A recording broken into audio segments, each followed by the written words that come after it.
Witness mic. And here we are.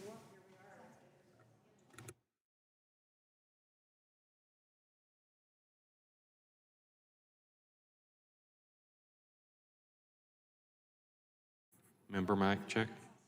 Member mic check.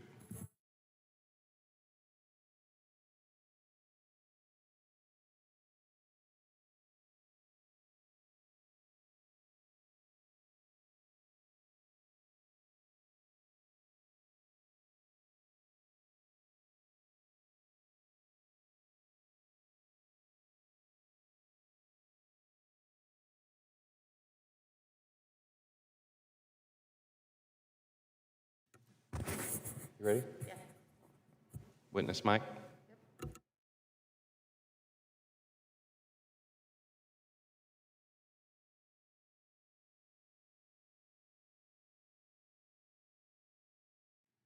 Member mic check.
Witness Mike. Check, check, mic check. Member mic check 1. Member mic check. Member mic check 1.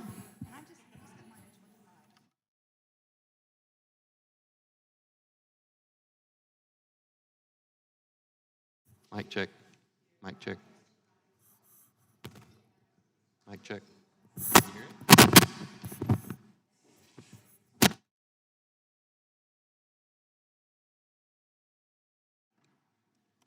Mic check. It's on. Mic check.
The Judiciary Committee will please come to order, a quorum being present. Without objection, the Chair is authorized to declare a recess at any time. Pursuant to Committee Rule 2 and House Rule 11, Clause 2, the Chair may postpone further proceedings today on the question of approving any measure or matter or adopting an amendment for which a recorded vote for the ayes and nays are ordered. Pursuant to notice, I now call up the Chair's resolution for investigative procedures for purposes of markup and move that the committee agree to the resolution. The clerk will report the resolution. Resolution for investigative procedures offered by Chairman Gerald Nadler. Whereas the Committee on the Judiciary, beginning on March 4, 2019, has issued multiple discovery requests to individuals with potential information relevant to its investigation into the alleged obstruction of justice, public corruption, and other abuses of power by President Trump, his associates, and members of his administration. Whereas Special Counsel Robert Mueller's report, released on April 18, 2019, found that the Russian government interfered. Without objection, the resolution is considered as read and open for amendment at any point. I will begin by recognizing myself for an opening statement. The resolution before us represents the necessary next step in our investigation of corruption, obstruction, and abuse of power. This committee has already covered the central findings of the Special Counsel's investigation. The President's 2016 campaign asked for and received the assistance of the Russian government. Key figures from the campaign then lied to federal investigators about it. The Special Counsel found that at least 10 times the President took steps to interfere with the investigation. In at least 5 of those incidents, the Special Counsel concluded that all of the elements necessary to charge obstruction of justice had been met. Our investigation is not only about obstruction. Our work must also extend beyond the 4 corners of the Mueller report. We have a responsibility to consider allegations of federal election crimes, self-dealing, violations of the Constitution's Emoluments Clause, and a failure to defend our nation from current and future attacks by foreign adversaries. And of course, this committee and others have gone to court to secure evidence that has been withheld from Congress on indefensible legal grounds. Former White House counsel Donald McGahn is not, quote, absolutely immune, unquote, from appearing before this committee. We require his testimony for our obstruction investigation. But the President has vowed to, quote, fight all of the subpoenas, unquote, and this, too, is conduct that requires a congressional response. As members of Congress, and in particular as members of the House Judiciary Committee, we have a responsibility to investigate each of these allegations and to determine the appropriate remedy. That responsibility includes making a judgment about whether to recommend articles of impeachment. That judgment cannot be based on our feelings about President Trump. It should not be a personal reaction to misguided policies or personal behavior. It must be a decision based on the evidence before us and the evidence that keeps coming in. Now, there has been a good amount of confusion in the press and elsewhere about how we should talk about this work. Some have said that, absent some grand moment in which we pass dramatically from concerned about the President's conduct to actively considering articles of impeachment, it is hard to know exactly what the committee is doing here. Others have argued that we can do none of this work without first having an authorizing vote on the House floor. But a House vote is not required by the rules of the House or by the Constitution, and the argument ignores ample precedents in which no such votes were taken. There should be no doubt about our purpose. We have been open about our plans in this committee for many months. The record is recounted in the preamble of the resolution before us now. On March 4th, 2019, we sought information from many sources related to, quote, alleged obstruction of justice, public corruption, and other abuses of power by President Trump. On May 8th, we recommended that the House hold Attorney General Barr in contempt. As part of that recommendation, the committee was clear that our work, quote, includes whether to approve articles of impeachment with respect to the President, close quote. On June 11th, the House approved HRes 430, authorizing this committee to enforce its subpoenas in court. The committee report stated explicitly that our work includes whether to approve articles of impeachment with reference to the President. Pursuant to that resolution, on July 26th, We asked the federal court for access to grand jury information, and we told the court that it falls to this committee to, quote, exercise a constitutional power of the utmost gravity, approval of articles of impeachment, close quote. On August 7th, we filed suit to enforce our subpoena for Mr. McGahn. There again, we told the court that we require his testimony in order to help decide whether to recommend articles of impeachment. In each of these documents, we have been explicit about our intentions. This committee is engaged in an investigation that will allow us to determine whether to recommend articles of impeachment with respect to President Trump. That is what we are doing. Some call this process an impeachment inquiry. Some call it an impeachment investigation. There's no legal difference between these terms, and I no longer care to argue about the nomenclature. Let me clear up any remaining doubt. The conduct under investigation poses a threat to our democracy. We have an obligation to respond to this threat, and we are doing so. Under the procedures outlined in this resolution, we will hold hearings that allow us to further consider the evidence against the president. At those hearings, in addition to member questioning, we will allow staff counsel to participate for 1 hour per witness, evenly divided between the majority and the minority. This will allow us to develop the record in ways that the 5-minute rule does not always permit. We will also allow the president to respond to the evidence in writing and on the record. No matter how we may disagree with him, President Trump is entitled to respond to the evidence in this way. And we will treat certain sensitive evidence, such as grand jury information, as being received in executive session. Under these procedures, when we have finished these hearings and considered as much evidence as we are able to gather, we will then decide whether to refer articles of impeachment to the House floor. We have a constitutional, historical, and moral obligation to fully investigate these matters and to make that decision. Let us take the next step in that work without delay. I urge my colleagues to adopt this resolution, and I yield back. I now recognize the ranking member of the Judiciary Committee, the gentleman from Georgia, Mr. Collins, for his opening statement. Thank you, Mr. Chairman. I appreciate this. Welcome to everybody here who was expecting one thing and getting another. Last week, I was driving to a great event.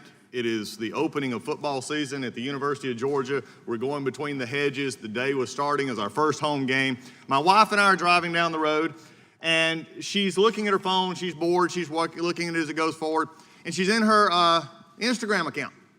And she looks over at me, and she shows me this picture of a person. It's a family member. It's a close family member. She looks over, and she says, and a friend who was staying with us, she said, Megan told me about filters that you can use to make your appearance look better. And I said, yeah. I said, what are you talking about? She said, well, look at this picture. This looks nothing like our family member. What did she do? And I said, well, Lisa, I don't know. I said, undoubtedly she used one of the filters. What's happened today is great. The Judiciary Committee has become a giant Instagram filter to make you appear that something's happening that's not. It's a really interesting, and I hope he'll come back at this. The difference between formal impeachment proceedings and what we're doing today is a world apart, no matter what the chairman just said. And what we're looking at here is a filter to make you believe something. It's great, though, because I love this. I've not seen this much press up at 8 o'clock in the morning in a long time. When we look at this, though, let's look at the facts.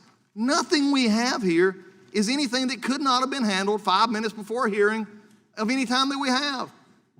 The filter may make you think something's happening, but really what we have is a walk down the yellow brick road.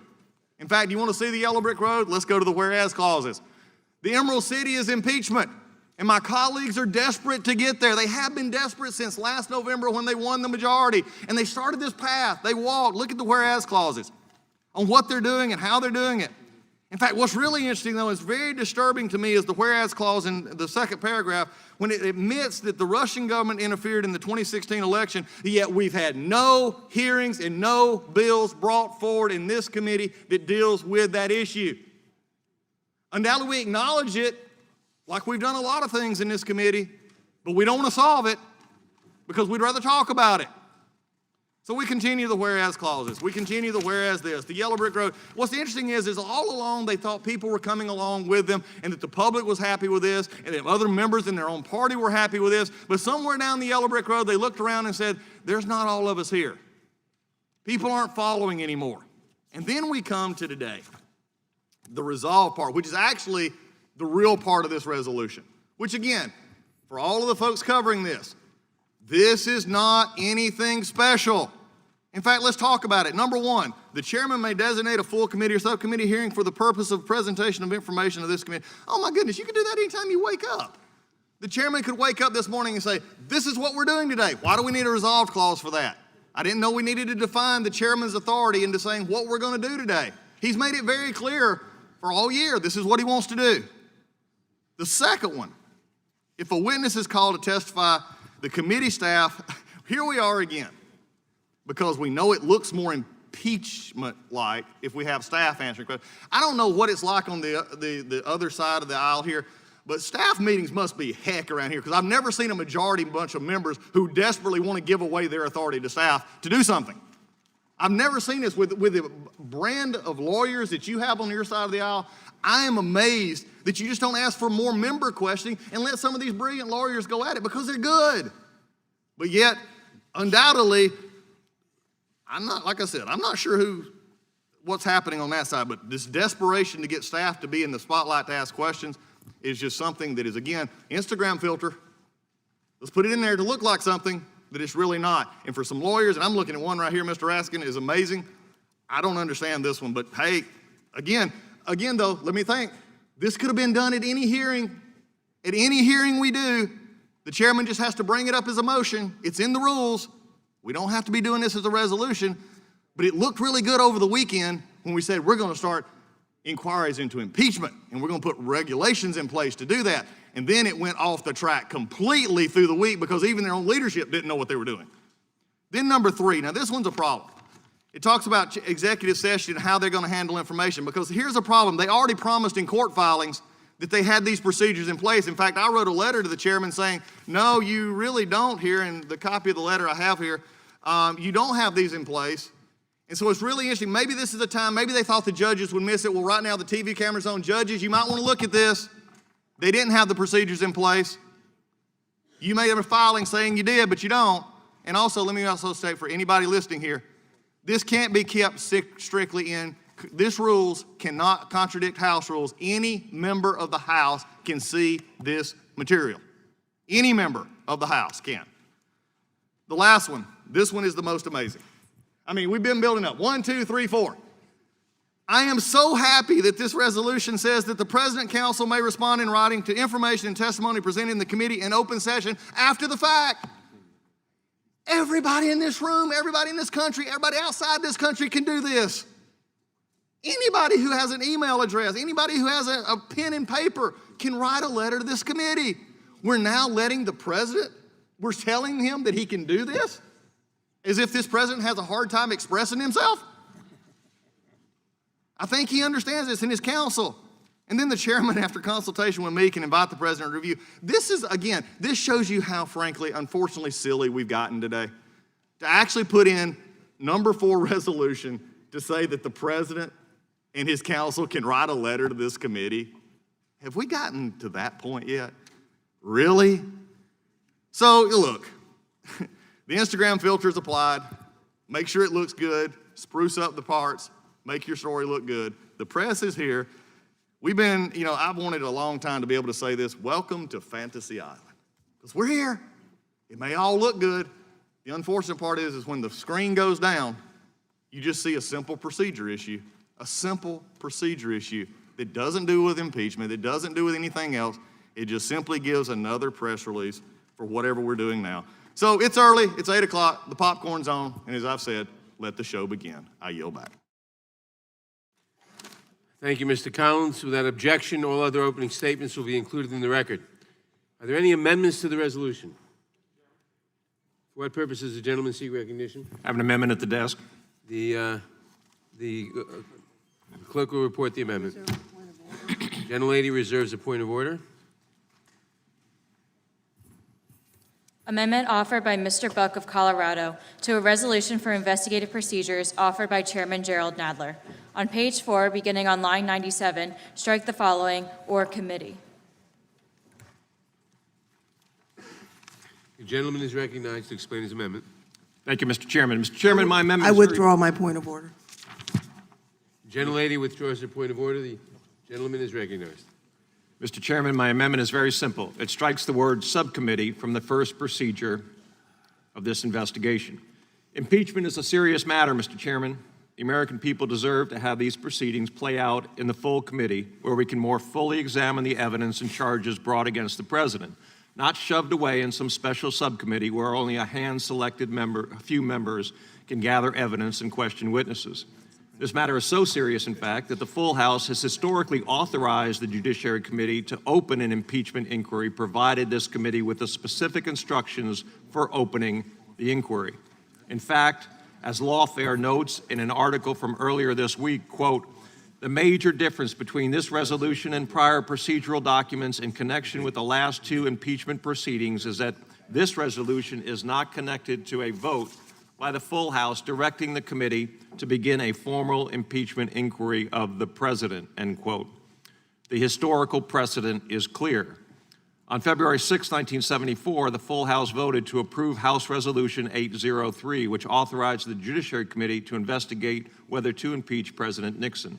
This resolution also detailed how the Judiciary Committee could accept information and granted specific funds for the investigation.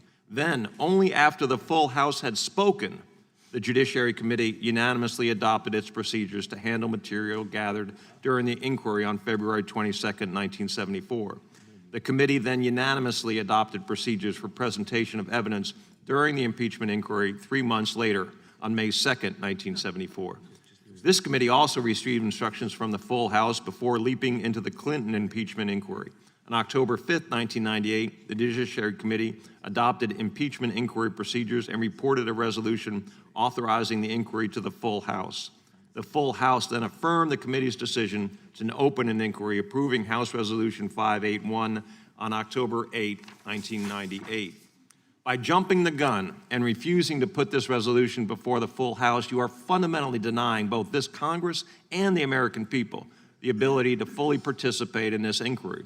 You even stated in a court brief dated July 22, 2019, quote, although the House has not considered a formal resolution structuring any particular proceedings by this committee, such a resolution is not a necessary predicate to consideration of articles of impeachment. This also contradicts statements by Speaker Pelosi and Majority Leader Hoyer, who have said that the House isn't opening an impeachment inquiry. Mr. Chairman, having been here during the Clinton impeachment proceedings, I would have expected you would understand the gravity of this inquiry and would not cut this House's knees out from under it, or potentially keep members of this committee from being involved in the proceedings by sequestering business to the subcommittee level. You at least owe it to the American people to have this inquiry be on display in front of the full Judiciary Committee. For that reason, I urge adoption of this amendment, and I yield back. Gentleman yield. Oh, I'm sorry, I yield to the ranking member. I appreciate it. You just brought out an interesting point, because I have right here, the chairman was here and was very vocal in the Clinton era impeachment issues on how this is supposed to go about and how you're actually supposed to do this. And it's really interesting to see that, you know, what was needed back then is not needed now, because frankly, there's a serious problem. They don't have the votes to go to the floor. And so now we're having to make it up as we go. But you bring out a very good point, but I got like 8, 9 pages here of the contradictions of where we're at today and where we would be at. You bring that up. I disagree with the very impromptu that this is anything with impeachment, but if they're going to imply it, we at least need to point out the inconsistencies here as we go forward, and I appreciate the gentleman's amendment. I yield back. The gentleman yields back. I will recognize myself. And Mr. Chairman, I yield back also. Thank you. I will recognize myself in opposition to the amendment. The amendment essentially says that the chairman can designate a full committee hearing as being for the purpose of presentation on an impeachment investigation, but a subcommittee hearing cannot. Whereas the resolution says committee or subcommittee hearing, the amendment would say only a full committee hearing. I would make 2 points. Number one, there are so many instances of misconduct and allegations of misconduct that we may very well, in order to do a complete and thorough job, have to use subcommittee as well as committee hearings, there not being enough days otherwise for the task. Number two, there is ample precedent for subcommittees being used in this fashion, and I was on the committee during the Clinton impeachment, as the gentleman states, and the committee, under then Republican leadership, under Chairman Hyde, used subcommittees to hold hearings on the subject. I remember in particular one subcommittee hearing in the Constitution Subcommittee on the question of what is an impeachable offense. But subcommittees were used for impeachment hearings as part of the impeachment investigation. The committee held hearings. At least the Constitution Subcommittee, maybe other subcommittees, I don't remember, also did. And there's no reason why we can't parcel out the work that is necessary to be done to subcommittees if necessary. So I oppose the amendment. Any other discussion on Move to strike last word. Gentleman is recognized. Mr. Chairman, you just made my point. I go back to my very first statement of my Snapchat filter. You're using your Snapchat filter here. You went basically to say that, do what now? Instagram, you said. Instagram, Snapchat. Yeah, I missed it, darn it. I mean, we're so in fantasy land here, nobody knows what's going on. I think this is the problem. You just went back to what we said. Instagram, Snapchat, Twitter, it doesn't matter. We're not in an impeachment inquiry. It doesn't matter what we're doing here. This is what, I don't care if here's my problem. The chairman could do this at any time. The chairman could do this at any time. He just don't do it because he wants the appearance of something that it's not. And he just gave the answer to the gentleman from Colorado saying that we did this in an impeachment inquiry. You're not in an impeachment inquiry. And so you can continue to call it whatever you want. I think just be honest. And what we're looking at is saying, let's just talk about what is here and what is not here. With that, I yield back. Yep. Is there any further discussion on the amendment? The gentleman from Texas. Thank you, Mr. Chairman. I do support the amendment of the gentleman from Colorado. It's sound. If we're going to do something, it ought to be in the full committee. But I want to direct you to the second paragraph of this resolution. It says, and I'm quoting from the resolution, the Mueller report, quote, found that the Russian government interfered in the 2016 election in sweeping and systemic fashion. And we're going, yeah, okay. And what's that got to do with President Trump or impeaching President Trump? And then we jump. I mean, I had thousands and thousands of felony indictments come through my court, come from my grand juries.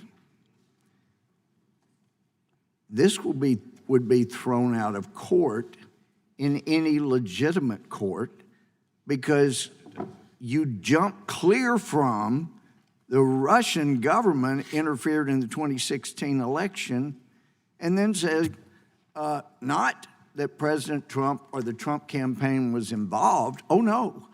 But that there were at least 10 episodes of President Trump using his official powers to thwart or attempt to thwart the special counsel's investigation, unquote.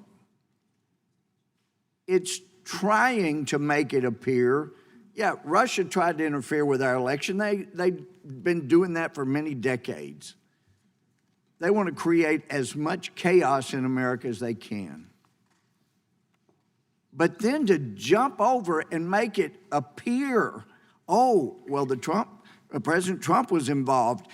No, he was not involved. And it is a fraudulent, deceptive paragraph because this is supposed to be about the wrongdoing of President Trump. Yet the resolution makes a statement about Russia that Donald Trump conclusively had nothing to do with. We had people at CNN, MSNBC, all of the regular suspects fraudulently asserting that there was no question the Trump campaign colluded with Russia. and that surely they just knew that President Trump was going to be indicted for it. While information was fraudulently withheld on these channels, that the Clinton campaign had colluded, conspired with Fusion GPS, Christopher Steele, and conspired with Russian agents to create a fraudulent dossier that they could use to attempt to affect the election to defeat candidate Donald Trump. Well, we still had people like Comey and Rosenstein committing fraud upon the FISA court, swearing to information they knew was fraudulently deceptive, and they knew it was not only not verified, but the information had no basis in fact, while their own information was that it was completely untrustworthy.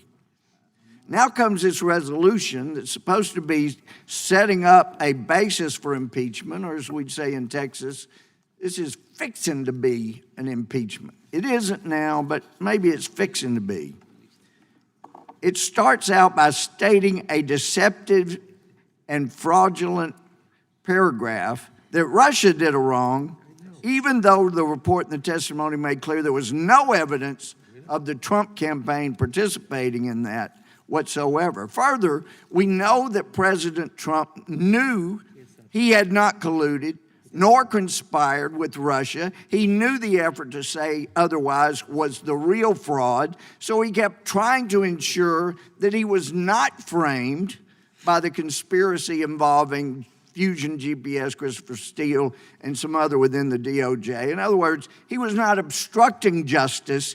He did everything he could to make sure that there was justice, not a frame-up, not injustice, and there was no fraud, except there was fraud, just not from his campaign. So how can someone be guilty of obstructing justice when the very goal they have is to do what they can to avoid a major fraudulent miscarriage of justice? It's time to put this aside, let the Democratic candidates for president run on their own, and let's get back to being judicious. The gentleman yields back. Is there further discussion on the amendment? What purpose does the gentleman from Wisconsin seek recognition? Mr. Chairman, I move to strike the last word. Gentleman is recognized. Mr. Chairman, I think everybody assumes that this is the next step, relative to the potential of impeaching President Trump. And I'm going to address that issue now, even though the text of the resolution doesn't specifically apply to that. We've heard from the other side of the aisle that the president wants to be above the law. I would respond by saying this committee wants to be above the law too. And two wrongs don't make a right. Everybody should be equal in the eyes of the law. We should be fair. We should be giving due process to people, who are being investigated. And this resolution doesn't do that. And here's why. We will have all of these witnesses. We will get all of this stuff that might be given to us that has to be dealt with in executive session. And the committee has attempted to sue that.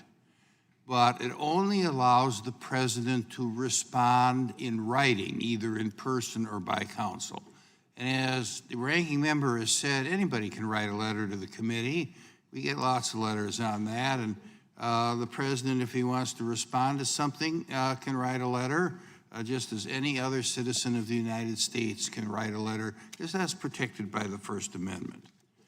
But the difference between what is being proposed here and what happened both in 1974 and 1998, I have a little bit of familiarity with that, is that in 74, the Democratic majority allowed President Nixon's counsel to summon witnesses and to cross-examine other witnesses. And in 1998, the Republican majority allowed President Clinton's counsel to do the same thing. And not allowing the president's counsel the same kind of rights as was done in the two previous presidential impeachments that have been put before this committee is a gross denial of due process. And we're the committee that is supposed to stand up and protect the constitutional rights of everybody, and that includes whomever happens to be the President of the United States at the time. Now, let me say that, I was scrolling the internet news. I do a lot of that when I'm back home over the weekends, and there was one headline that said that this committee should either go bold or go home. This charade has been going on now since March 4th. You haven't gotten enough evidence to convince a majority of the House of Representatives to even authorize an impeachment inquiry. And that's probably why the committee hasn't gone to the floor to ask for one. The votes aren't there. Also, even if the votes are there to authorize an inquiry and to impeach President Trump, he will not be kicked out of office by the Senate. I think that that's been painfully evident ever since the beginning of what this exercise has been. We ought to be legislating, not continuing an investigation that hasn't come up with a smoking gun. The headline on the internet news said, "Go bold or go home." It's time to go home. I yield back. Gentleman yields back. Does anyone else seek recognition? Gentleman from Ohio. Thank you, Mr. Chairman. This is yet another resolution put forth by Democrats on this committee to keep this so-called impeachment chatter alive and well, to look for something that isn't there. They lack the facts, and they know it. Instead of focusing on the opioid crisis or keeping families safe at the borders or rebuilding our crumbling infrastructure or lowering prescription drug prices, they've been busy on this committee pursuing a faux impeachment, a fake impeachment. What I mean by a faux impeachment, it's absolutely not happening. It's a charade. Absolutely is. Well, it seems like every week the majority is issuing subpoena after subpoena, holding hearing after hearing, and passing resolution after resolution regarding an investigation that's already been completed by special counsel Robert Mueller at a cost of tens of millions of dollars. All so the Democrats on the committee can keep talking about the possibility of impeachment without actually authorizing a formal impeachment inquiry. Today, we have yet another resolution that wastes more of this distinguished committee's time to ostensibly give this committee the power to do something that's already in this committee's power to do. And still, committee Democrats haven't scheduled such a vote, nor has this committee marked up anything to authorize formal impeachment proceedings. Here are the facts. Special Counsel Mueller, after a lengthy and thorough 22-month investigation, indicated in his report, then sat before this very committee and testified that the president did not collude with the Russians in their efforts to interfere in our 2016 elections. And the Attorney General determined that the president did not obstruct justice. Period. End of story. The Democrats on this committee know that, and they know that the American people know that. And that's why they won't pursue formal impeachment proceedings. But they also know that most Democrats hate this president. They've decided that he's guilty, regardless of what the facts say.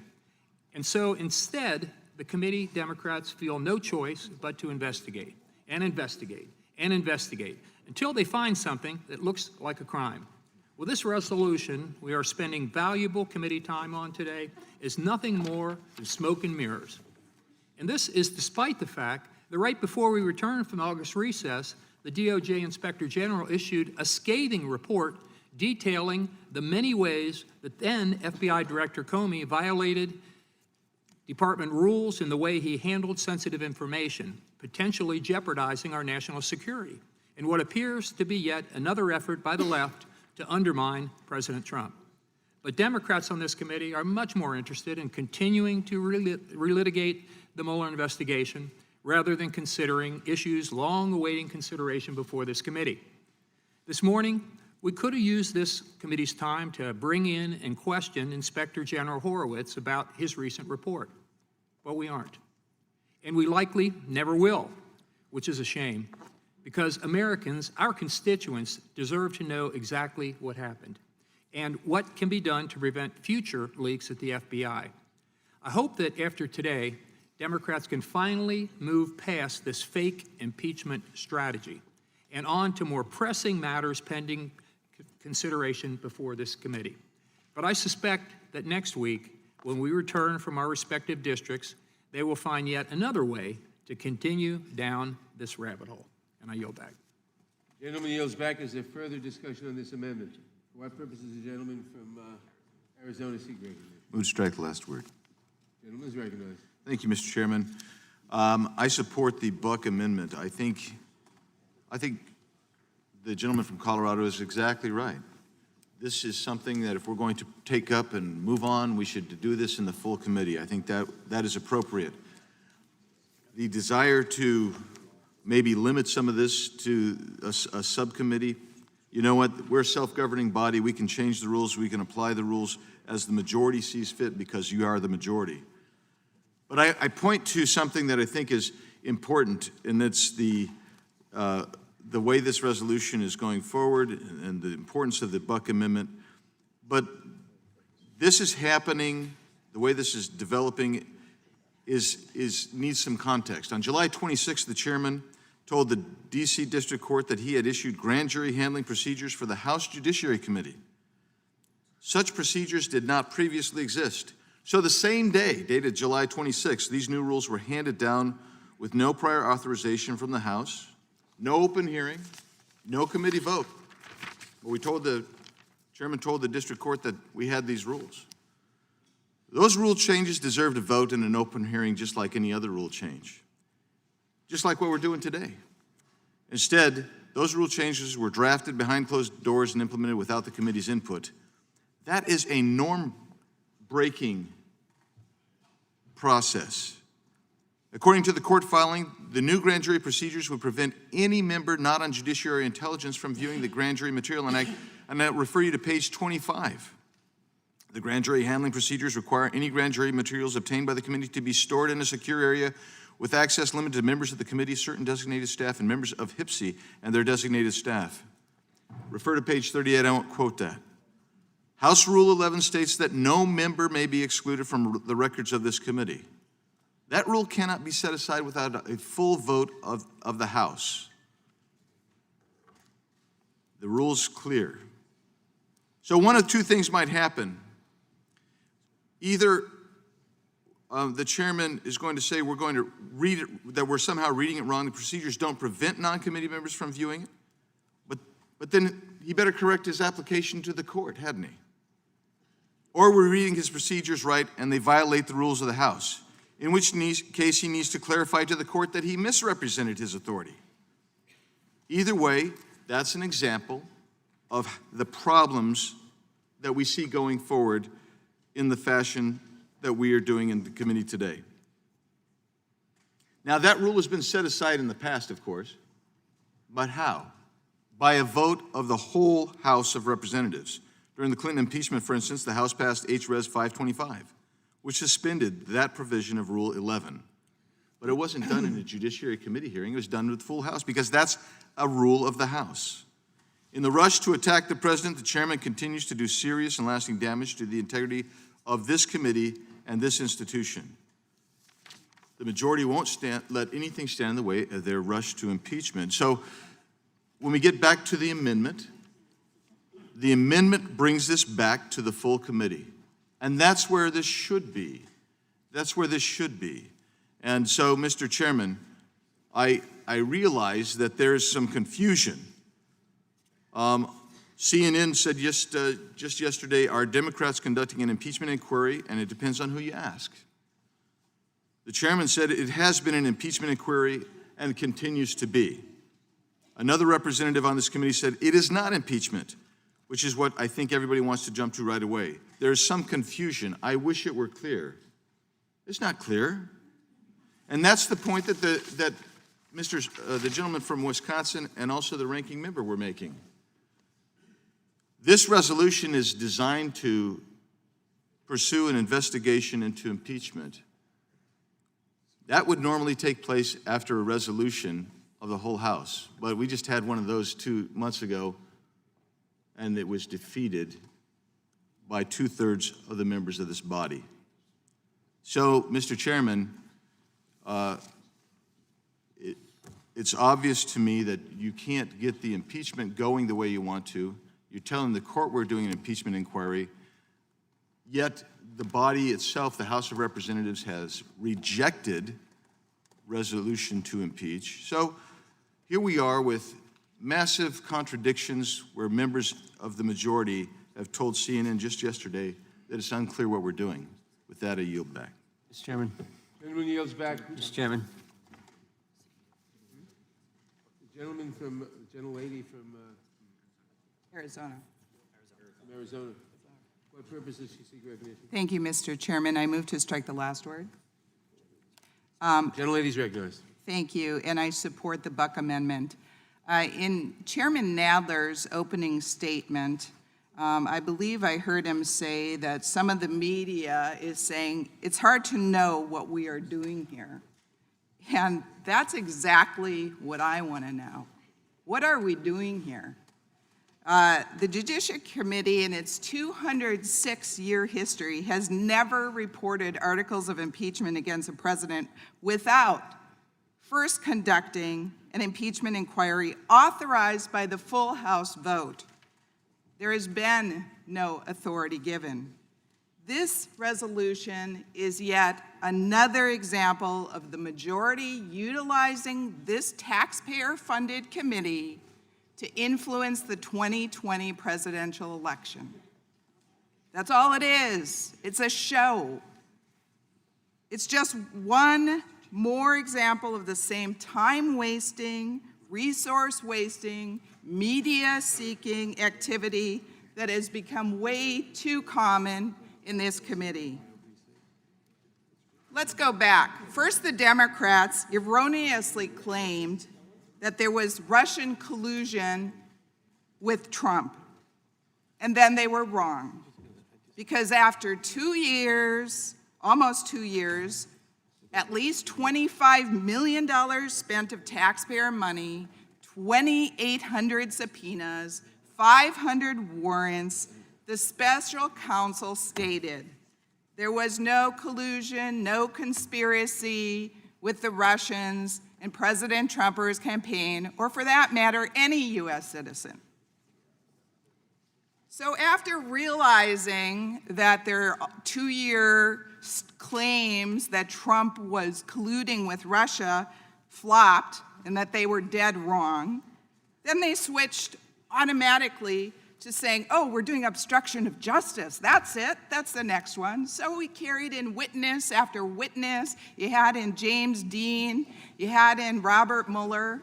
Those flopped. They're totally flopped. David. And now I don't know what we're doing here. Just more theatrics,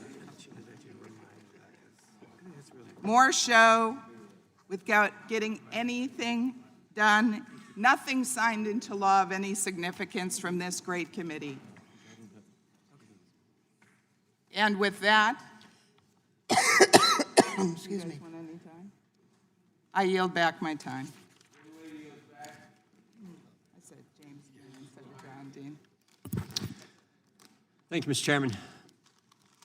2 days ago, Democrats on the House Judiciary Committee voted to take away an American citizen's Second Amendment rights. You voted to do that even though that citizen had committed no crime, and you voted to allow their rights to be taken in a court proceeding that that citizen doesn't even get to show up to defend themselves. Now today, you're changing the rules to make it easier for you to pursue impeachment of the President of the United States, changing the rules 9 months into the new Congress. First, you vote to take away Americans' firearms, then you vote to impeach the guy they elected president, all in 1 week. Actually, all in less than 48 hours in the House Judiciary Committee, the committee that's supposed to protect the rules, supposed to protect constitutional rights, all in less than 48 hours you're doing it. And why are you changing the rules? Why are you changing the rules?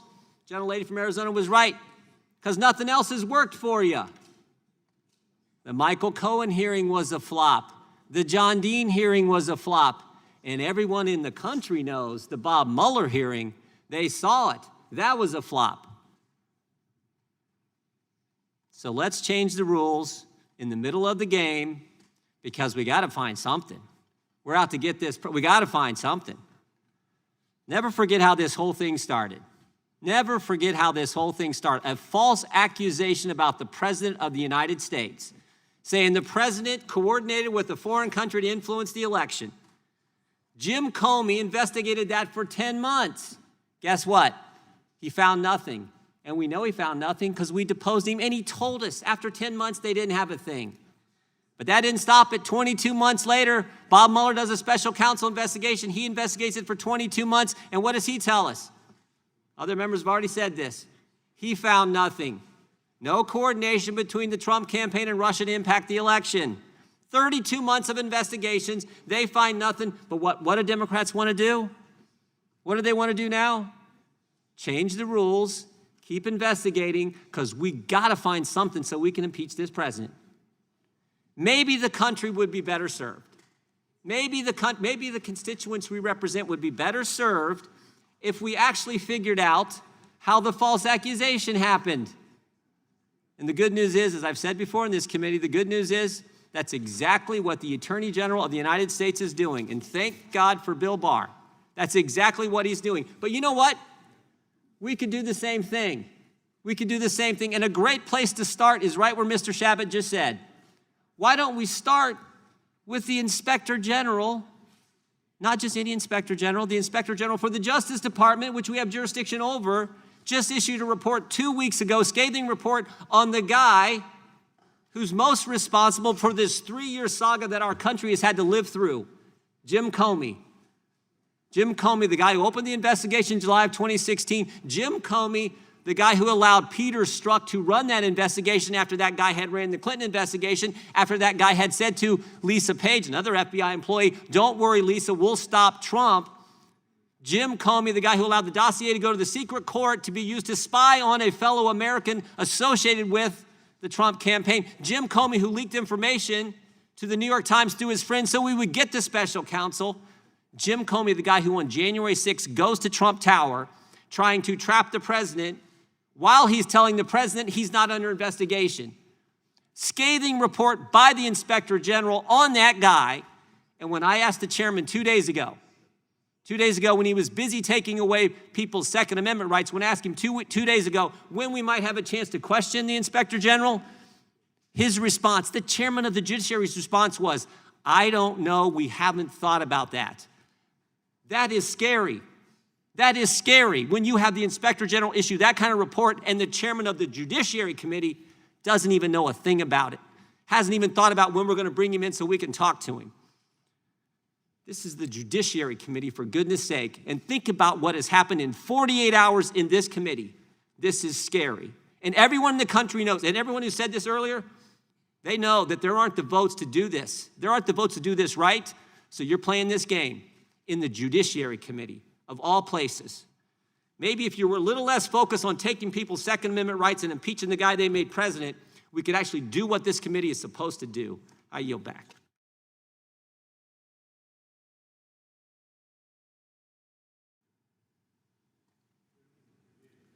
Thank you, Mr. Chairman. Move to strike the last word. Mr. Chairman, I support the Buck Amendment. When I was in the Virginia legislature, we had a process of killing bills in subcommittee that weren't ready for prime time. A lot of times they didn't have recorded votes in subcommittee, so they were sent there in the hopes that they would die by a voice vote, never to see the light of day at full committee. But I actually forced our rules to change to require recorded votes at subcommittee. So I think that the sunshine of the full committee is important, and that's why I support the Buck Amendment. But this is time to consider something greater. I am so proud to be a member of the Judiciary Committee. It is the most serious, the most substantive, the committee historically of the highest integrity. But what we have seen over the last 6 months is a JV version of the Judiciary Committee that I know, that I saw when I was a staffer for Congressman Bob Goodlatte, the former chairman of this committee, back in 1998. And what we have seen over the past 6 months is an embarrassment. It's a recognition that an impeachment resolution could not pass the full House. So this committee's trying to have its cake and eat it too, trying to have the authority of an official impeachment inquiry, but without the support of the full House. And why is that? It's because from the beginning, the hearings and actions of this committee have been some of the most partisan actions that we've seen. And it was my hope that we can recognize the seriousness of the moment, the task of monumental and historic proportion that the gentleman cited back in 1998 when he was on this committee. And I'll quote your statement from this committee.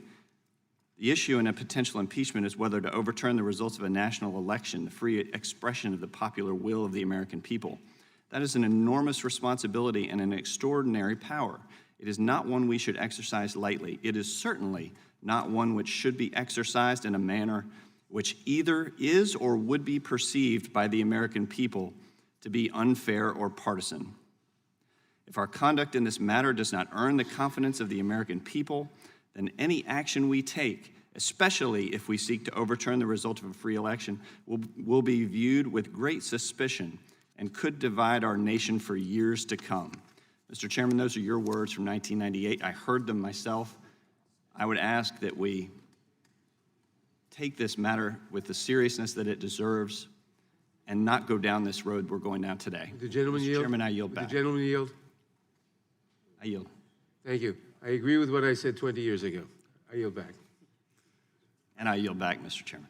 Gentleman yields back. Who else seeks recognition? Gentleman from California. For what purpose does the gentleman seek recognition? To strike the last word. Gentleman's recognized. Mr. Chairman, as I understand the chair's opening comments, it was in essence, since the rules are silent, that gives us the ability to make them up as we go along. Well, no, when the rules are silent, precedent governs. And the precedence is clear, as my colleague from Arizona pointed out. In the 206 years that this committee has sat, it has never conducted an impeachment proceeding without first being authorized to do so by a vote of the full House.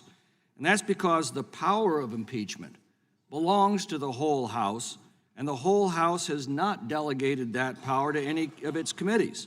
It must first make that delegation, and to this date it has not. Committees are creatures of the House. Their only powers are those that are delegated by the House. Committees can't freelance. If the majority wants to exercise the House's power of impeachment, all you've got to do is ask the House to do so.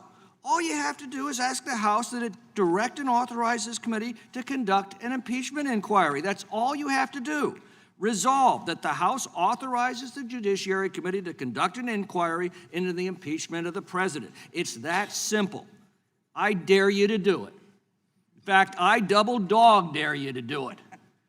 Have the House vote on those 18 words and then go at it. Why won't you do that? It's because you want to give the illusion of impeachment without the reality of it. You're duping that portion of your base that is clamoring for impeachment into thinking you are when you aren't. Some Democrats can tell their constituencies they're conducting an impeachment inquiry, while others can tell their constituencies that they aren't. You can have your impeachment and deny it too. That's why you won't pass that resolution. If this president is guilty of such heinous crimes as you have irresponsibly charged, why are you so reluctant to impeach him? If you can actually prove these accusations, well, as Joseph Welch once said, why won't you do so before the sun goes down? You won't do so because you can't. And if you want to know what an abuse of power truly looks like, it looks like what's unfolding right now. I yield back. Gentleman yields back. Does anyone else seek recognition? The question occurs on the amendment. All in favor will say aye. Aye. Opposed, no? No. The noes have it. The amendment is not agreed. Roll call, please. The roll call is requested. The clerk will call the roll. Mr. Nadler? No. Mr. Nadler votes no. Ms. Lofgren? Ms. Lofgren votes no. Ms. Jackson-Lee? Mr. Cohen? Mr. Johnson of Georgia? Mr. Johnson of Georgia votes no. Mr. Deutsch? Mr. Deutsch votes no. Ms. Bass? Ms. Bass votes no. Mr. Richmond? Mr. Richmond votes no. Mr. Jeffries? Mr. Jeffries votes no.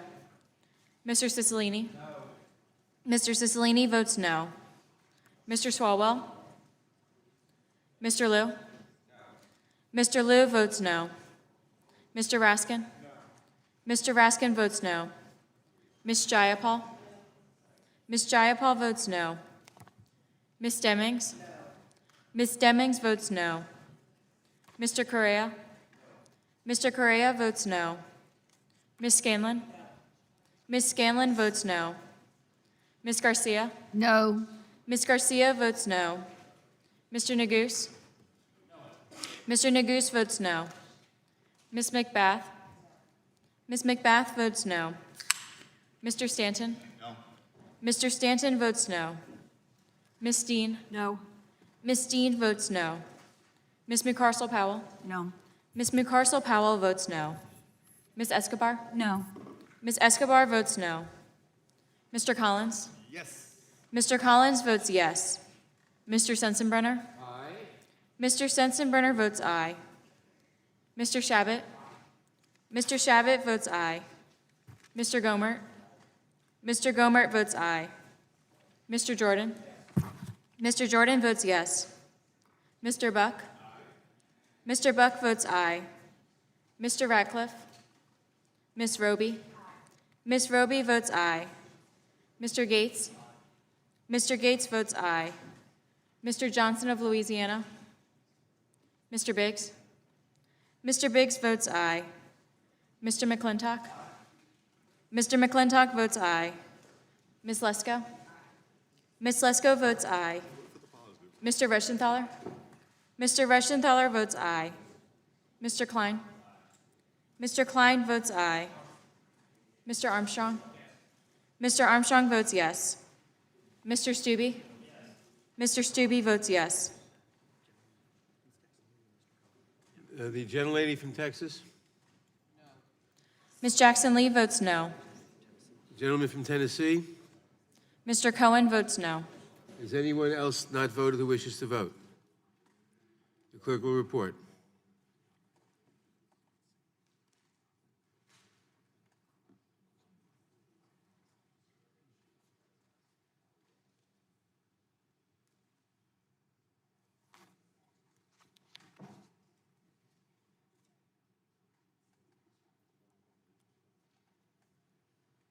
Mr. Chairman, there are 15 ayes and 23 noes. The amendment is not agreed to. Are there any further amendments? The gentleman, for what purpose is the gentleman from Florida seek recognition? Mr. Chairman, I have an amendment at the desk. Gentleman has an amendment at the desk. The clerk will report the amendment. I reserve a point of order. Gentlelady reserves a point of order. Amendment to the resolution for investigative procedures offered by Mr. Gates of Florida.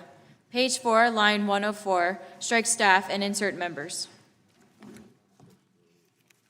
The gentleman is recognized for the purpose of explaining his amendment.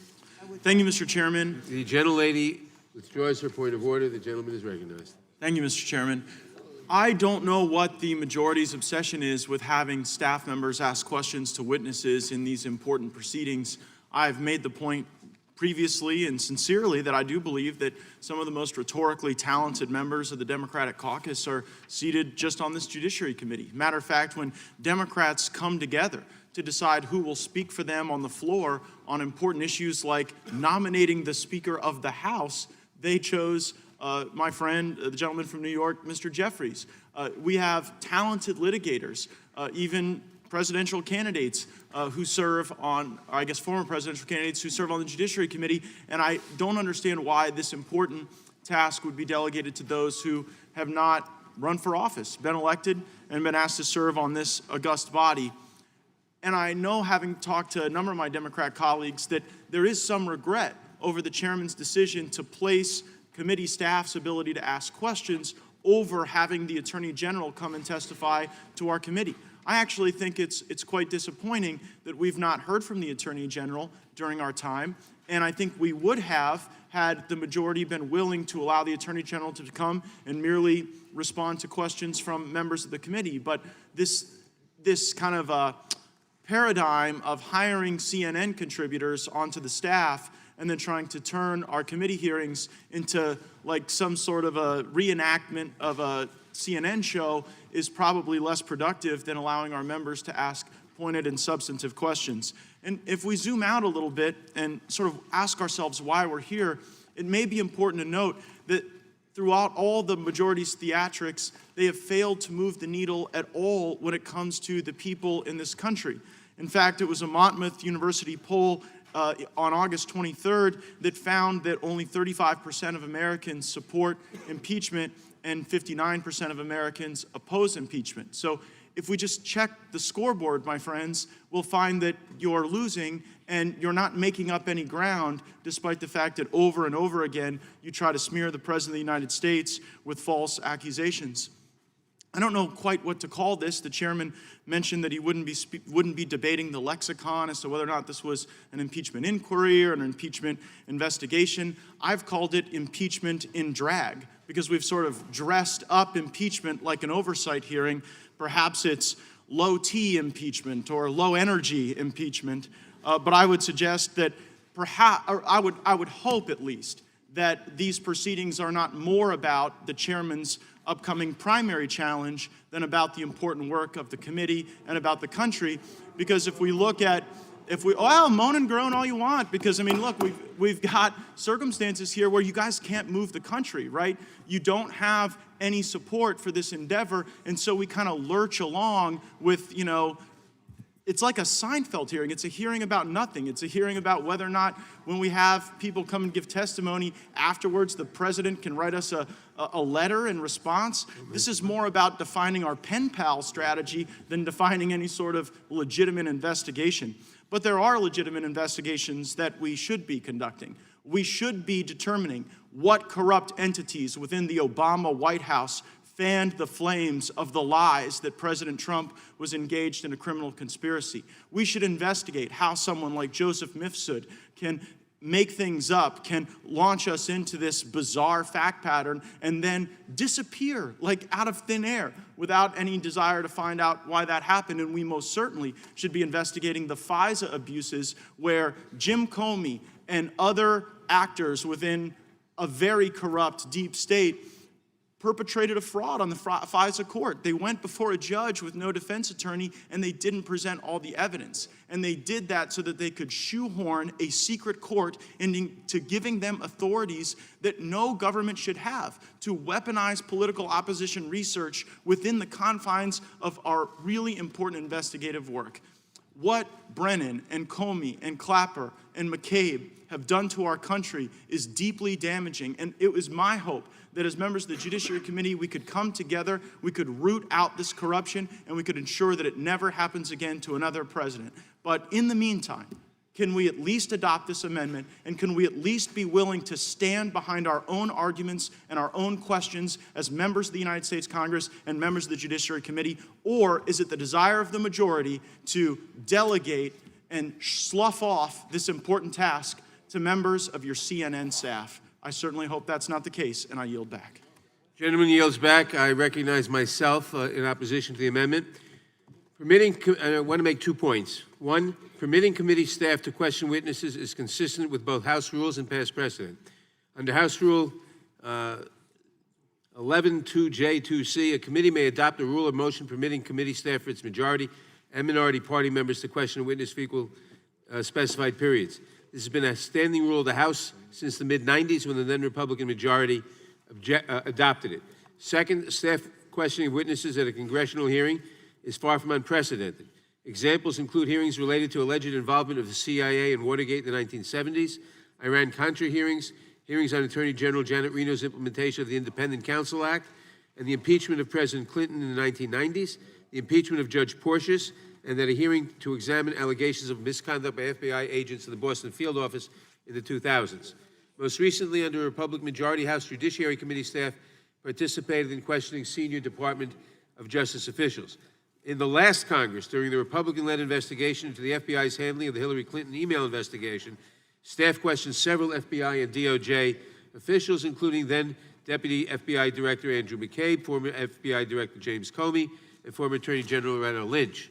Lastly, the committee is adopting these procedures to facilitate its ongoing investigation to determine whether to recommend articles of impeachment against the president. Second point I want to make is the objection that we've heard from several of the Republican members that this is not a real impeachment because the House has not voted to authorize the committee to conduct an impeachment inquiry. The committee's ongoing investigation to consider articles of impeachment, which is what we're doing, is fully consistent with the Constitution, House rules, and past precedent with regard to impeachment. First, as to the Constitution, Article 1, Section 2, Clause 5 grants the House the sole power of impeachment. It does not say anything about a particular procedure that the House or any committee of the House must follow. Second, there is no House rule requiring the House to take a full vote before a committee engages in an investigation to determine whether to recommend articles of impeachment. In fact, a rule like that would be inconsistent with House Rule 11, Clause 1B1, which states that, quote, each committee may conduct at any time such investigations and studies as it considers necessary or appropriate in the exercise of its responsibilities, close quote. Third, House precedent clearly demonstrates that the Judiciary Committee's jurisdiction includes consideration of articles of impeachment. The Judiciary Committee has conducted every impeachment investigation that has occurred in the House since 1900. Fourth, the Judiciary Committee has frequently conducted investigations to consider articles of impeachment without express authorization from the full House. Modern examples include impeachment investigations of Justice William O. Douglas in 1970, Judge Harry Claiborne, 1986, Judge Walter Nixon, 1989, IRS Commissioner John Koskinen, 2016, under the last Republican majority. In fact, following the Legislative Reorganization Act of 1946, the majority of impeachment resolution investigations conducted in the House have occurred without, and let me repeat that, the majority of impeachment investigations conducted in the House have occurred without the full House specifically authorizing a, quote, impeachment inquiry. In light of this precedent, the committee and the House have made clear that the committee has full authority to conduct its current investigation for the purpose of determining whether to recommend articles of impeachment. In May, when the committee voted to recommend that Attorney General Barr be held in contempt, the report approved by the committee made clear that one of the purposes of its investigation was to determine, quote, whether any of the conduct described in the special counsel's report warrants the committee in taking any further steps under Congress Article 1 powers. That includes whether to approve articles of impeachment with respect to the president, close quote.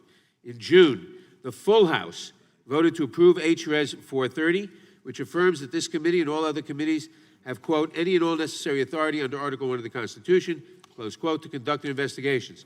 The accompanying report by the Rules Committee expressly states that this authority is intended to facilitate the Judiciary Committee's ongoing investigation, including its assessment of, quote, whether to recommend articles of impeachment with respect to the president, close quote. I myself have also noted on several occasions that articles of impeachment against the president have been introduced during the current Congress and are under consideration by the committee. I do not agree with the argument that the full House must authorize an impeachment investigation simply because the House did so for investigations of President Clinton and President Nixon. In fact, in the case of President Nixon, the House Judiciary Committee had already begun considering articles of impeachment and holding hearings for more than 6 months before the full House formally authorized an impeachment inquiry. As the members at the time noted on the House floor, the resolution passed by the House merely reaffirmed the committee's authority to conduct its already ongoing investigation. In the cases of both Presidents Nixon and Clinton, the House's authorizing resolutions served a specific purpose. They granted the committee additional investigative powers, such as the authority to issue subpoenas and conduct depositions. Under the House's current rules, the Judiciary Committee already has those investigative powers and all investigative powers necessary to conduct its work. We are conducting that investigation. We do not need a full House resolution to authorize it. It is authorized, and we are doing so, and I yield back the balance of my time. Chairman. Who else seeks recognition on the amendment? The gentleman, for what purpose is the gentleman from Wisconsin seek recognition? Move to strike the last word. The gentleman is recognized. Chairman, let's get back to the amendment offered by the gentleman from Florida, Mr. Gates. What the amendment does is say only members and not staff can examine and cross-examine the witnesses that are brought before the committee. Now, I agree that the chairman has stated the precedents that have occurred in the past, but we are talking potentially about impeaching the President of the United States. And when we deal with something that is this serious and has only actually been seriously considered 3 times before in the nation's history, I think it is important that only the members who are elected and who are accountable for their actions here in Congress to their own constituents do the questioning. Not unelected staff who can go all over the place and not suffer any type of electoral problems because of what they say or what they do. This amendment is a question of accountability. It is a question of accountability of the 48 of us that are 38 of us who have been chosen to serve on this committee, knowing full well what the committee's jurisdiction is. I think that this committee owes it that only members in hearings like this, when witnesses come before us, question members. And the constituents in each of the districts that we represent can judge whether their member is acting responsibly and in the public interest or not. Not the unelected staff, which I don't think we should be doing when we're dealing with an impeachment that is as serious as one as the President of the United States. So let's be accountable. Let's adopt the amendment, and I yield back. Anyone else seek recognition on this amendment? The gentleman, for what purpose does the gentleman from Georgia seek recognition? Thank you, Mr. Chairman. Look, I think, all things aside, and I think we've talked about a lot of things, this is important because the confusion that is out there, the discussion has been in the press, everything has been talked about saying, and you even acknowledged in your opening statement that there's confusion out there about what this is. And if you look at any of the Hill papers or even across the country, there's been this discussion: are we in impeachment? We're not in impeachment. So I appreciate you reading this long list of discussions on when we've done this and when we've not done this. I would not use any judge or judicial impeachments in this because that's actually within our purview, doesn't need anything else. That's where it's supposed to be anyway. That's not new. So put judicial in here is really not it's nice to throw in, but it's not in the same vein. Also, you talked about procedures mattering. And I made this point at the very beginning. Nothing that we're doing today could not be done on any regular day. The problem that is coming up today is starting from last Friday on until we sell this, it was this discussion, also informal court filings, in which there have been, that a formal inquiry has started. And that means a whole different thing to anybody that's wanting to discuss this. Now, in this building, we discuss, and in this committee in particular, we will debate the commas and everything else. And that's what we should be doing. But the general public does not. The general public just sees the press release, they see the discussion, and they take it from there, and they believe something that is not actually happening. And it does matter. Words matter here, and how we deal with this. You talked about procedures and coming up into impeachment. Right here are 900 pages of procedures if we were actually in an impeachment inquiry. This is from the 74 and from the Clinton. 900 pages of procedure. So to say that procedure doesn't matter, or that these three procedures are actually determining, if we're looking into an inquiry. In fact, if you go back to 74, Peter Rodino actually determined that they wasn't in an impeachment inquiry, and that they actually went back to the House to gain more subpoena authority for that. If we want to be historical here, let's be historical. And I think that this is why it comes down to this issue of staff question. It comes down to the issue that we've talked about all along here.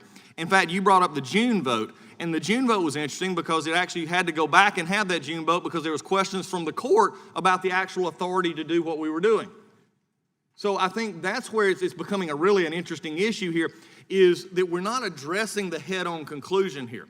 And the head-on conclusion is that you can't have this discussion in two veins because, again, it's not what we're discussing here, and we can all maybe agree on one point or the other point from a very fine legal term, but when it's out in the general public, when it is out there for the headline of a news or a media where they have to condense down to 600 or 800 words what is happening here, and they do so really not with 800 words, they do it with a headline. And whether it's, whatever broadcast it is, they do it with a tag across the bottom on TV, they do it with a headline on the in their news articles or their paper or their blogs or wherever they put it, is they put out, it's from this own committee saying we're in a formal impeachment inquiry. That connotates something completely different and triggers a completely different response from this committee, a completely different overhaul, and we can agree or disagree on why we're here, but at least let's get the terms straight. Let's at least acknowledge why it matters. You may want to impeach this president all day long and twice on Sunday. Fine, do it the right way. But that's not what's happening here. We want to have it as a subtle backing saying, here's what we're doing, we're inching toward it, but we're making sure that everybody understands that we're trying to hold the president accountable, but we can't get there because we know we don't have 218 votes on the floor. Nobody has denied that you're not trying to find a reason to impeach the president. Nobody on our side or anywhere else. You've been talking about it for a long time. We get that. But don't hide regulations, or not regulations, but rules of this committee, which you could have done at any point, at any time, on any hearing. These are already part of our rules. So, from our side who, discuss this, say this, is something going forward, we got to make sure that this is wrong. No, and from your side, let's deal in the reality. We want to have as many of these hearings as you want to have them. Acknowledge that you're still looking for your answer. You two said it best. I still haven't found what I'm looking for. And that's what we're doing, and that's okay. But at least acknowledge that there is a reason why these are not formal impeachment inquiries. There's a reason why the House has set this up. And for you who've served on it and spoke very eloquently, by the way, I've read all of your most of your comments from the late 90s and the Clinton impeachment. You agree with me. It's sort of interesting. We have similar conversations here that you would have agreed with me now in the previous comments that are in the record from the Clinton impeachment. So I think as we move forward, this is why we're making a big deal of this. This is not, we just need to make sure that you can done all of this that you wanted to in a regular setting. But the problem is you're wanting it packaged as if it's something it's not. That's why this concern is here. That's why we'll continue to speak out against it, and I yield back. Mr. Chairman. The gentleman yields back. Gentleman from Louisiana. For what purpose does the gentleman seek recognition? Wanted to just ask maybe it's a point of parliamentary inquiry regarding your opposition to the amendment, and it's a serious question, Mr. Chairman. I just wonder if you'd answer.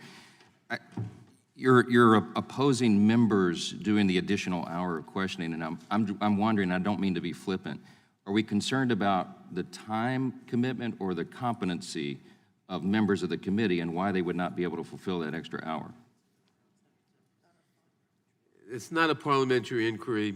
The reason I'm smiling is that it reminds me of a question I asked a senior member of the State Assembly when I was a freshman, and I've always regretted asking. But that's a separate. Well, I don't regret asking this one. Look, let me just say, the reason for staff is not, remember, this is after the 5-minute rule. And it's very clear, and that's why in various inquiries, when Democrats are in the majority, when Republicans were in the majority, and I listed some of those inquiries, not all of them, it has often been done that staff or staff counsel can ask questions because the 5-minute rule can be disjointed. And we will observe the 5-minute rule, but after that, we may elect to have counsel for the majority and minority question up to half an hour, so you can pursue questions with the witness. And it's been observed many times that is a very effective, I won't say more effective, but it's an effective way of getting at the truth and at eliciting facts. And that's why we want to do it, and that's why others have done it. Well, Mr. Chairman, but it's within the rules. It's within your authority. The gentleman still has recognition. Well, I just want to suggest that we could... Strike the last word. Strike the last word, yes, sir. Gentleman's recognized. We could allow for additional time for members to do more questions. If the 5-minute rule is unruly, let's allow for more time. As has been stated so eloquently by my colleagues, this is a big deal. You're talking about impeaching a president. I'm sure that we can find the time in our schedules, and I'm quite confident in the competence of every member of this committee. Most of us are attorneys. We've all questioned witnesses before. This is well within our scope of competence, and the reason we're on this committee is to perform important duties like this one. We do not need to delegate this to staff. We can handle it, Mr. Chairman. Why are we not allowed to do it? I yield to Mr. Collins. Thank you, and I appreciate the gentleman. What's interesting here is the exact same rule allows for what you just said. Right. The exact same rule allows members to have that time and to extend that time, and if the concern is time, fine, then we can do that. In fact, that's what we will probably end up doing. But the same rule that we're using here to allow staff to have that extra 30 minutes is the same rule that can be allowed for us to have the same time. I'll yield back to Ms. Johnson to Mr. Yield to Mr. Biggs. Thank you for yielding to me. I just want to point out in other hearings that are momentous like this, you'll see an extension of time to 10 minutes. We could do that. We could change the rule. This is a self-governing body. We can change that rule. But moreover, we could allow for multiple rounds. We could allow for multiple rounds. for members to ask the questions. We don't have to designate the staff. We don't have to remove the responsibility that each one of us took upon us when we ran for office, when we were elected and were appointed to this important committee, facing an important historical decision, whether we overturn an election. We don't have to settle on, say, oh, okay, we're going to just give it to the staff.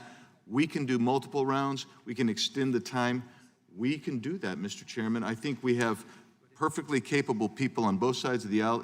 If the object is to really get to the bottom of this, to get to truth, so we can make an informed decision, the people that are making that decision ought to be allowed to ask those questions. And with that, I yield back to Mr. Johnson. And I would just suggest this is not unprecedented to allow members additional time. We were talking back here on the bench about our memory of the Benghazi hearing, for example, where I think all members got 3 rounds of questions, perhaps I think it was as long as 10 minutes each. This is certainly as important as a Benghazi hearing. Why would we not be allowed to do that? I would argue we have the most competent committee in Congress. These are attorneys, everybody on this dais. We should have the ability to do that. Yield to Mr. Gomer. I don't want to sound like Pollyanna here, but I take it as a great compliment that they would rather have Republican staff members ask the questions than any of us ask the additional questions. So I yield back. All right, Ms. Collins. Mr. Johnson, let's clarify something. House rules is 5 minutes. So we get the 5-minute rule is 5 minutes. Now, we can go multiple rounds, and then we can do that. But what we're asking here is in the same rule that we can go outside of that 5 minutes by doing this with staff and then also with members. And I think that's, again, the very same rule is what we're dealing with here as we go forward. So with that, I yield back to you. I yield back, Mr. Chairman.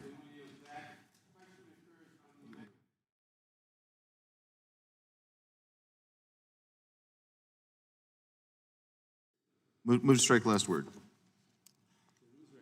Thank you, Mr. Chairman. I was struck first of all, I think that the gentleman from Florida's amendment is rational, it is purposeful, it is something we should do. I think it furthers the cause of getting at the truth here and allowing the American people to see what their representatives are doing. This would be a momentous hearing. Let's just be honest. This will be a momentous investigation if it becomes such. And I find the inconsistency here trying to move to the staff is consistent somehow, ironically, with the inconsistencies that I heard in the chairman's, our august chairman's opening statement. And so, and then the response that he gave to the gentleman from Florida. So he used this notion that, and he provided many instances where there had been no resolution by the House in toto prior to the Judiciary Committee conducting an investigation. But he could never list an impeachment proceeding against the President of the United States. He listed a bunch of judges. Now remember, judges are appointed by Senate. For practical purposes, they have devolved into this lifetime appointment, even though the Constitution tells it a term of good behavior. They're unelected. They don't face the people. They've not been elected by the people. Instead, and the reason that this is so critical, and the precedent has been it goes to the House first, is because a president is elected, subject to a vote by the people, will be responding to people within a maximum of 4 years, depending on when the impeachment gets. That's important. That's the distinction. That is why you typically would take this to the House floor first. And right now, you have almost 60% of Americans oppose impeachment. That same Monmouth University study cited by my colleague from Florida also indicates that a majority of the country opposes the opening of an impeachment inquiry by this committee. The Speaker of the House, the Senate Minority Leader have issued conflicting statements, but they seem to indicate opposition to an impeachment. Less than 2 months ago, the entire body voted on an impeachment resolution and it was tabled, it failed by a vote of 332 to 95. I was thinking about that, 332 to 95. 137 Democrats, a majority of the Democrat conference, voted against that bill. There are strange articles that are coming out in opinion pieces. One by the Washington Post, wondering what is driving the chairman, and the title of that article on July 29th was, "Could concerns about a primary challenger be behind Nadler's impeachment posturing?" I don't know if that's true or not. I'm just citing an article that came from the Washington Post. That is something to be considered. I mean, something interesting, don't you think? Mr. Chairman, There's nothing shameful about it. Mr. Chairman, I would like to make a point of order Gentlelady will state a point of order. that the committee rules prohibit questioning the motives of other members. I'm not quite. I would hope, and I never do that, and I would hope that members will be Because I don't know. members will be conscious of the rule, and I thank the gentleman.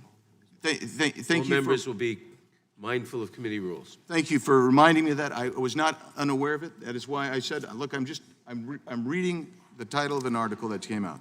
That's all. But I will talk about inconsistencies yet again. When the chairman cites to the court that any such materials, meaning grand jury materials, would be stored in a secure location with access restricted to committee members of HPSI, so judiciary and HPSI only, that is inconsistent with Rule 11 of the House. And he cited Rule 11 just moments ago, so I know he's familiar with it. Those inconsistencies must be cleared up. And with that, Mr. Chairman, I support the Gates Amendment. I think it's critical, I think it's important, and I yield.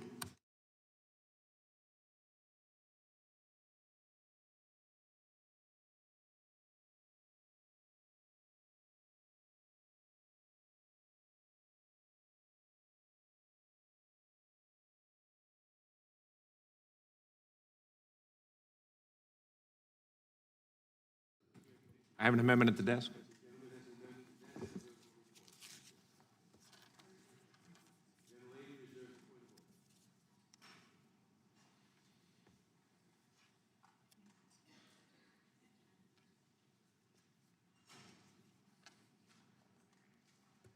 Amendment offered by Mr. Buck of Colorado to a resolution for investigative procedures offered by Chairman Gerald Nadler. Beginning on page 1, line 11, strike "using his official powers to thwart or attempt to thwart the special counsel's investigation," and replace with "allegedly attempting to obstruct justice under 18 U.S.C. 1503, 1504, 1512b3, and 1512c2. But as those allegations, the Office of Special Counsel did not draw ultimate conclusions about the President's conduct, and furthermore acknowledged that the Office of Special Counsel did not conclude that the President committed a crime, and nevertheless. The gentleman is recognized to explain his amendment. Thank you, Mr. Chairman. Mr. Chairman, most of the members of this committee are lawyers or were previously... The gentleman will suspend. The gentlelady withdraws, will not insist on a point of order. The gentleman will proceed. Thank you. Most of the members of this committee are lawyers or were previously in law enforcement. Because of that, we should act like lawyers. Because we're the Judiciary Committee, we should seek justice. And because we represent the American people, we should be fair. For these reasons, our committee has an obligation to use legal terms correctly. My amendment clarifies the language in the second whereas clause of the resolution to ensure it uses proper legal terminology, reflects the constitutional presumption of innocence, and accurately characterizes the Mueller report. Why is my amendment necessary? This resolution fails to convey Special Counsel Mueller's conclusions. The chairman's resolution makes an error by using words that are not in fact a crime. Where in the United States Code does it say that thwarting is a crime? What is thwarting? If anything, the correct and proper terms would be obstruction and attempted obstruction. We are the Judiciary Committee, and we should use the correct terminology. In terms of those crimes, this resolution suggests the report found the president improperly used his official powers. Mr. Mueller's report, however, makes clear that there were no such findings. The Mueller report said the Office of Special Counsel, quote, did not draw ultimate conclusions, end quote, and, quote, did not conclude that the president committed a crime, end quote. By falsely suggesting a criminal conclusion was reached, this resolution fails to provide the president with a presumption of innocence guaranteed by the Constitution. I believe it is important that this resolution stay true to the law, the Constitution, and the findings of the Mueller report. It does not. My amendment corrects for these oversights and inadequacies. In summary, my amendment deletes references to thwarting and attempting to thwart, as these simply are not legal terms, replacing these terms with the correct legal terminology. It identifies the exhaustive list of obstruction statutes that the special counsel considered. And finally, it accurately characterizes the report's conclusions about obstruction, quoting directly from the Mueller report, which is consistent with what Mr. Mueller has said publicly at a press conference and before the House Permanent Select Committee on Intelligence. This committee should seek the truth in all that we do. My amendment is a necessary amendment to ensure this resolution reflects the truth of the information we have reviewed. I would urge the committee to adopt my amendment. And I yield to my friend from Texas. I was just wanting to ask a question. You've obviously looked at this a great deal. So if the president thwarts Iran, thwarts North Korea, that would not be a crime? I'm unaware of any crime using the term thwart. I'm not even aware of what thwart is. I'm aware of a wart, which is what this resolution contains many of, but I am unaware of the term thwart. So it's apparently not a high crime or misdemeanor to be a thwarter? No. All right, thank you for clarifying. I yield back, Mr. Chairman. The gentleman yields back. I recognize myself in opposition to the amendment. I will simply make 2 points. Number one, an impeachable offense does not have to be a crime. And a crime, by the way, may not be an impeachable offense. Those are two separate matters. And I'll repeat, an impeachable offense, an offense for which someone should be impeached, need not be a crime. Second point I want to make is that we believe that the description found in the resolution accurately and adequately portrays the findings of the special counsel's report, and therefore I oppose the amendment. Is there any further? I yield back. Is there any further discussion?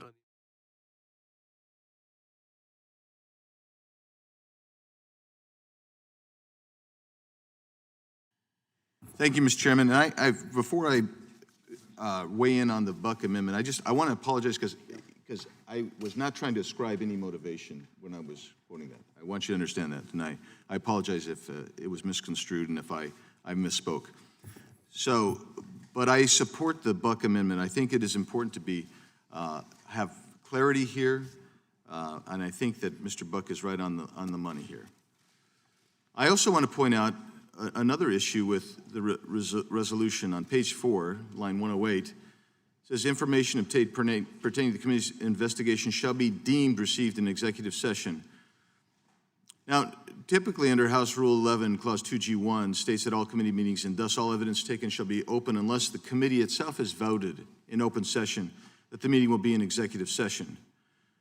Effectively, what's happening then by deeming all information obtained to be received in executive session, effectively, not only are we delegating interviewing to and questioning to our staff, we're taking away a lot of the committee's right to vote on the pieces of information, whether they should be concealed from the public. This clause instead allows all information to be concealed in this amorphous quasi-impeachment process that we are engaged in.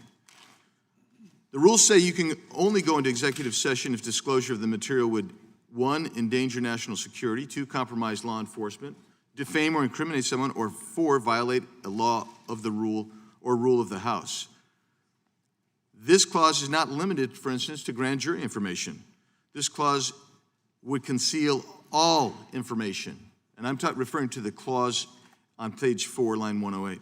It will conceal all information from the public without a vote from the committee, without us taking that vote in committee on each piece of evidence.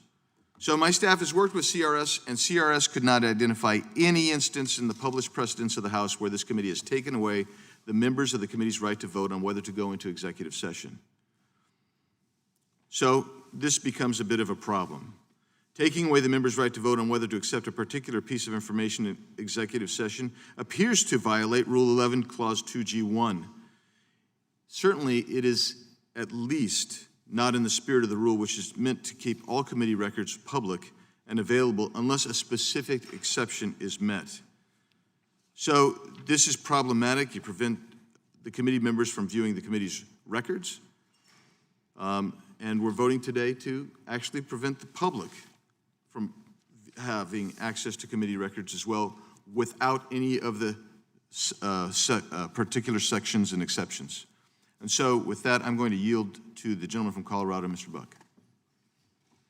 I thank my friend from Arizona for yielding. Mr. Chairman, I am stunned that you don't agree with me on this amendment. And saddened also.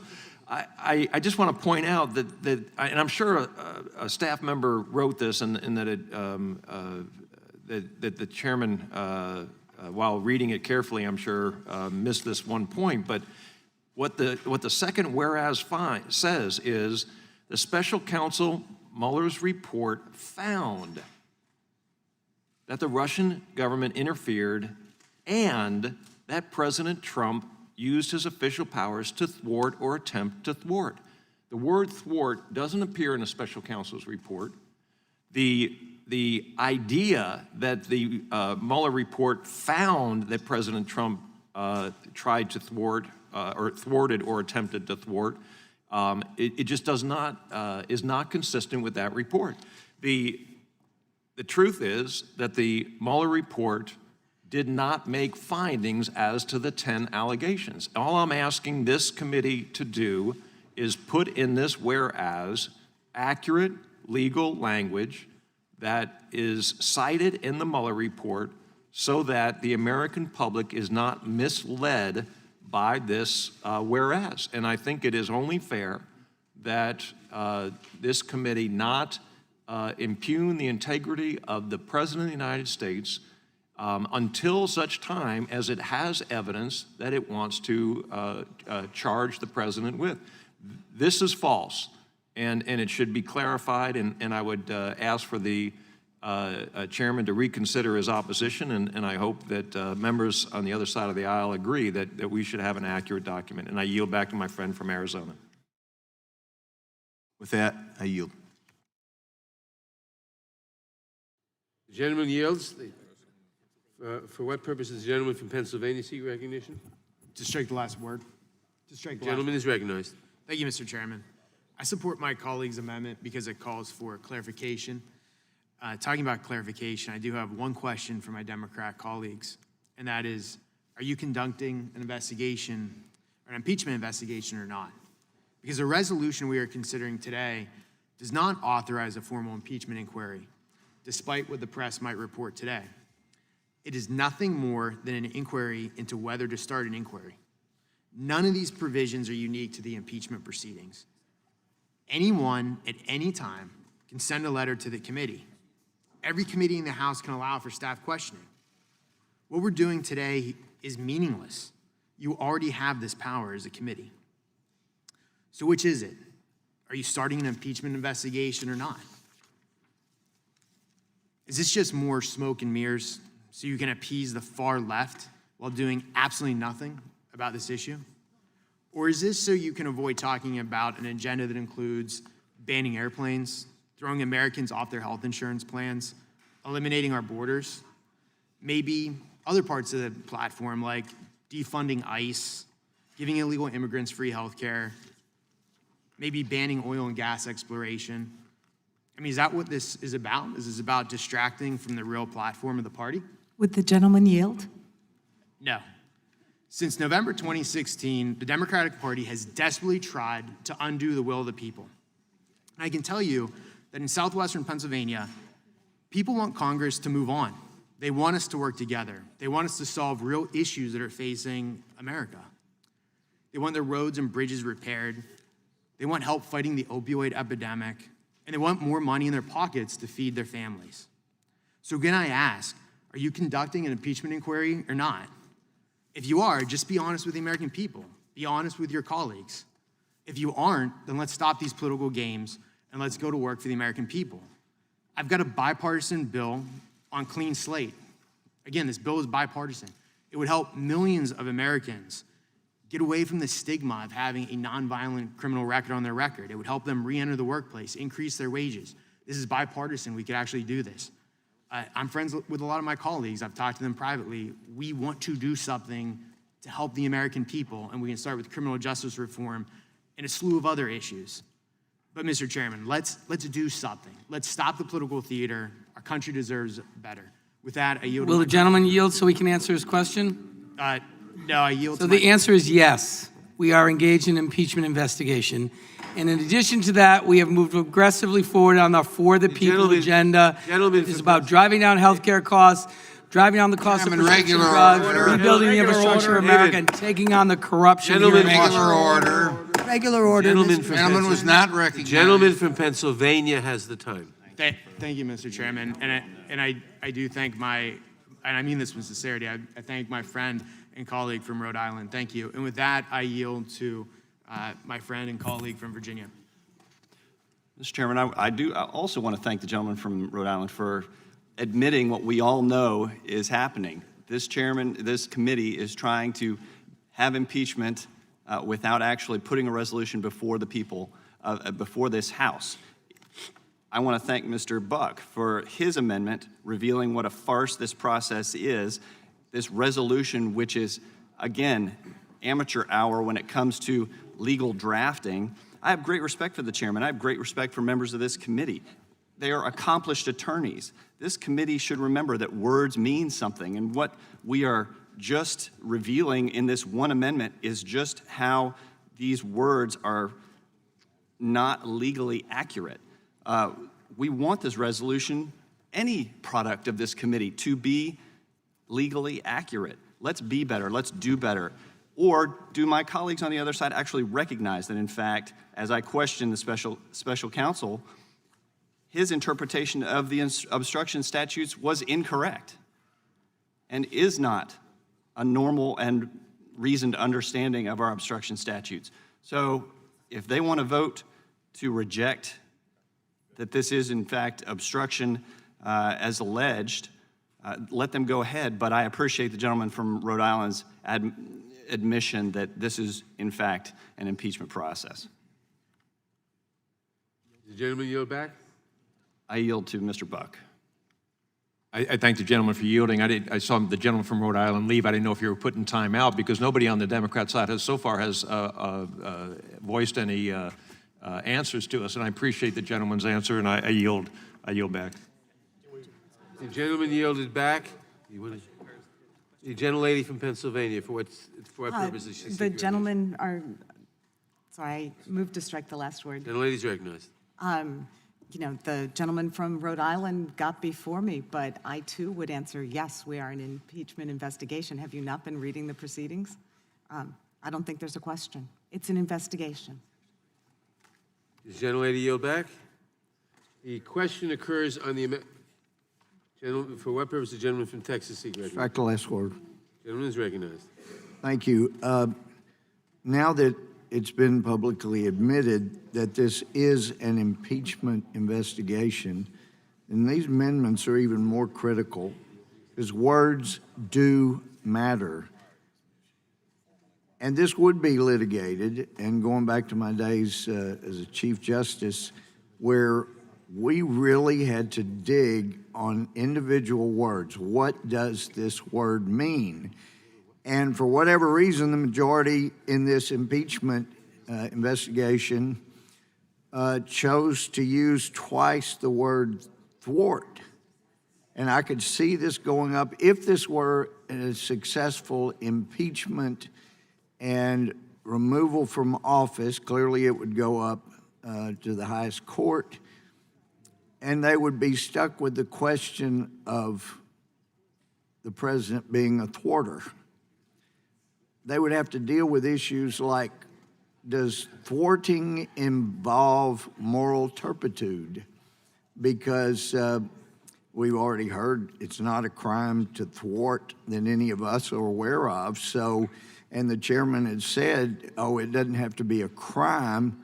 Well, does thwarting involve moral turpitude? There are so many issues that would be raised on appeal by the misuse of proper legal terminology. This would be litigated for time immemorial, and it's just unfortunate.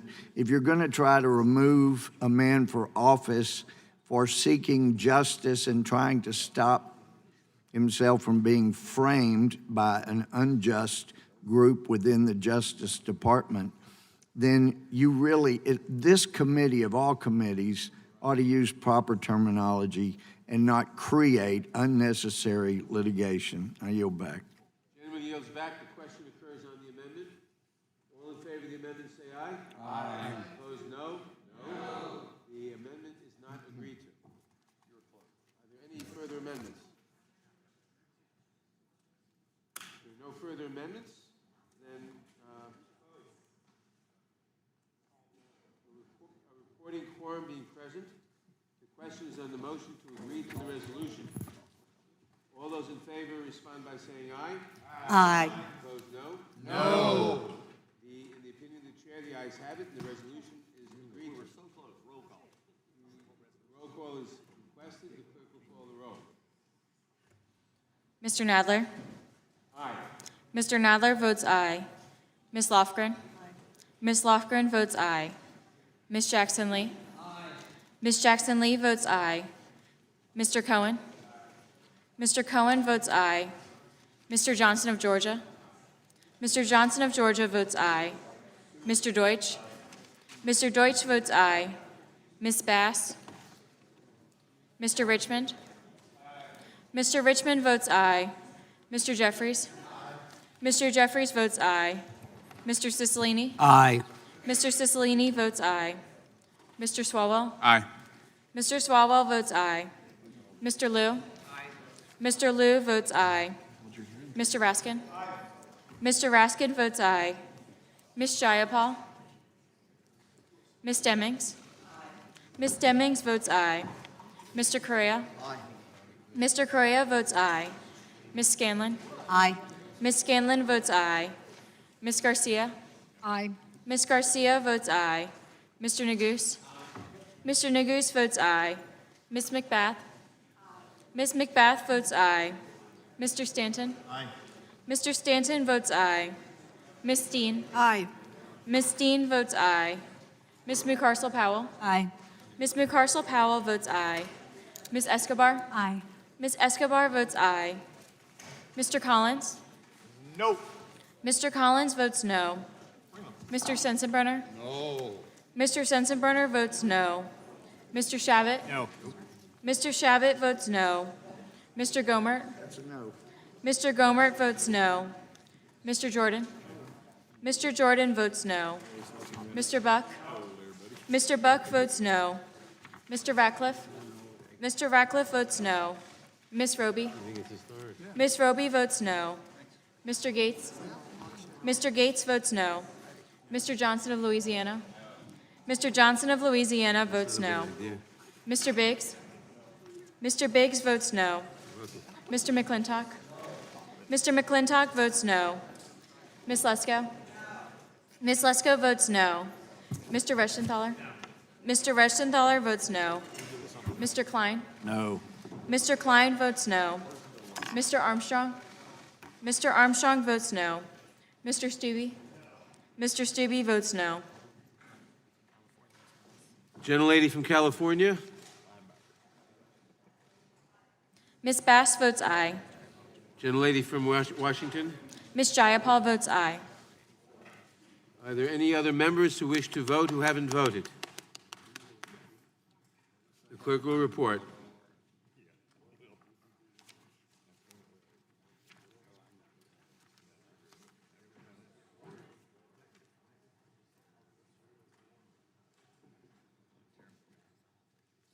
Mr. Chairman, there are 24 ayes and 17 noes. The ayes have it. The resolution is agreed to. This concludes our business for today. Thanks to all our members for attending. Without objection, the markup is adjourned.